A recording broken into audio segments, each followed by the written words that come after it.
সবার আগে যে বিষয়টি চেহেল কাফ সবচেয়ে বেশি ফলদায়ক হয় সেটি হচ্ছে জিন তাড়ানো।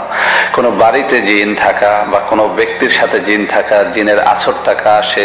নাবালেগ হোক, সে ছেলে হোক, মেয়ে হোক, বৃদ্ধ হোক, যত বড় বদজিন হোক, যত বড় দুষ্টি জিন হোক, যদি আপনি চেহেল কাফ তৈলের উপরে আপনি কমপক্ষে 7 বার উপরে আপনি 41 বার পর্যন্ত ফু দিয়ে যদি সেই তৈল আপনি কোনো জিনগ্রস্ত রোগীর গায়ে মালিশ করে দেন, মাথা থেকে পায়ের তালু পর্যন্ত, ওই তৈলের ঘ্রাণও সইতে পারবে না জিন, সে সেখান থেকে একদম তার কাপড় নষ্ট করে সে পালাবে। এটি পরীক্ষিত, আপনি পরীক্ষা করে দেখেন কোনো একজন জিনের রোগীর উপরে আপনি যদি শুদ্ধ রূপে, আমি আবারও বলছি, আপনি যদি শুদ্ধ রূপে চেহেল কাফ 41 বার ফু দিয়ে সরিষার তৈলের উপরে, সেই সরিষার তৈল যদি কোনো জিনগ্রস্ত রোগীর মাথা তালু থেকে একদম কানের ছিদ্র,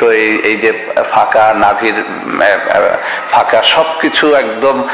করে পায়ের তালু পর্যন্ত যদি আপনি মালিশ করতে পারেন, ওই তৈলের ঘেরান যতক্ষণ পর্যন্ত থাকবে কোনো মেয়ে বা ছেলের সাথে, ততক্ষণ পর্যন্ত বদজিন তার সাথে থাকতে পারবে না। এটি পরীক্ষিত। তাহলে গেল 1 নম্বর হচ্ছে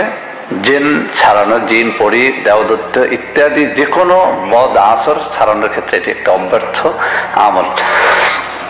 2 নম্বর হচ্ছে মানুষ বশীকরণ। সেটি আপনার স্ত্রী হতে পারে, সে আপনার স্বামী হতে পারে, অথবা অন্য যে কেউ হতে পারে। আপনি যদি 41 বার এই চেহেল কাফ কোনো মিষ্টি দ্রব্যের উপরে ফুঁক দিয়ে আপনি যদি খাওয়াতে পারেন কমপক্ষে 7 দিন একাধারে,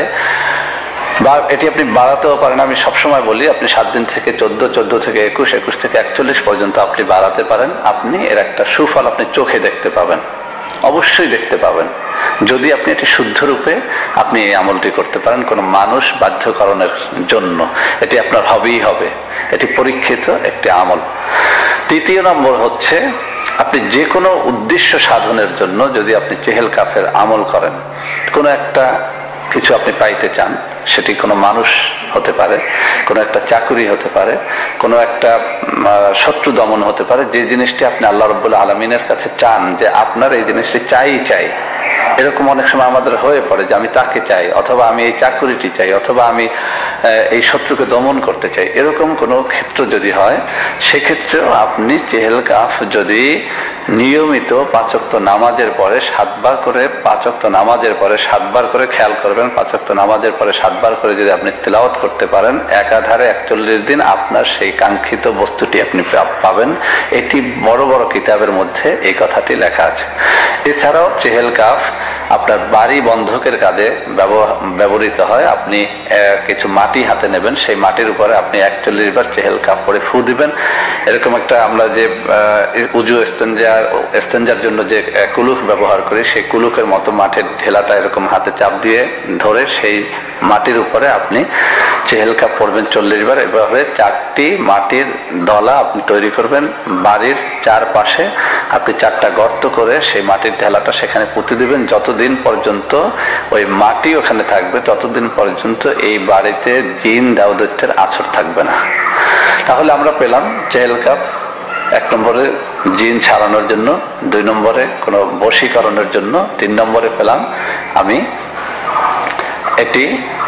কোনো উদ্দেশ্য সাধনের জন্য, 4 নম্বরে পেলাম এটি বাড়ি বন্ধকের জন্য একটা অব্যর্থ আমল। তো বন্ধুরা আমার, আমি এখন আপনাদের সামনে চেহেল কাফ আমি কয়েকবার তেলাওয়াত করব। আমি আবারও বলছি, শুনে শুনে সুন্দরভাবে যদি এটি আপনি উচ্চারণ করতে পারেন এবং মুখস্থ করতে পারেন, তো এটা আপনার সারা জীবনের জন্য এমন একটা সম্পদ আপনি পেয়ে গেলেন যে আপনি কোনো ওঝা, বৌদ্ধ, কবিরাজ ছাড়া আপনি আপনার বাড়ি বন্ধক করতে পারবেন, আপনি আপনার সাথের জিন তাড়াতে পারবেন, আপনি উদ্দেশ্য সাধনের জন্য এটি তেলাওয়াত করতে পারবেন। সর্বোপরি একটা কথা আমি বলতে ভুলে গেছি, এটি আপনার জাদু, টোনা, বান, সেহের এবং ব্ল্যাক ম্যাজিক যাকে আমরা বলি, সেটা কাটার জন্য অব্যর্থ। অর্থাৎ আপনি যদি কোনো দ্রব্য, বিশেষ করে যদি আপনি কোনো লবণের উপরে আপনি 41 বার চেহেল কাফ পরে ফু দেন এবং সেই লবণ যদি আপনি 41 দিন পর্যন্ত খেতে পারেন, প্রতিদিন 41 বার পড়বেন, আমি আবারও বলছি প্রতিদিন 41 বার পরে ফু দেবেন লবণের উপরে, সেই লবণ যদি আপনি 41 দিন পর্যন্ত খেতে পারেন একাধারে,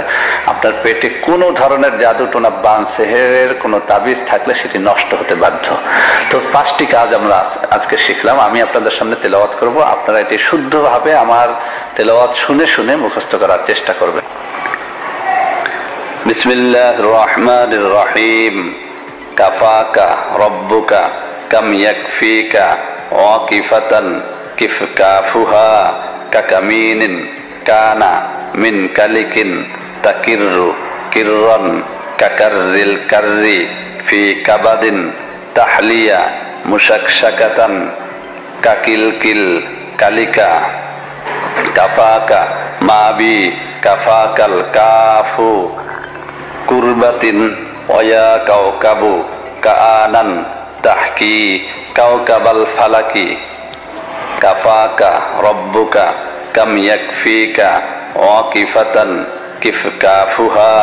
কাকামিনিন কানা মিন কালিকিন তাকিররু কিররান কাকাররিল কাররি ফি কাবাদিন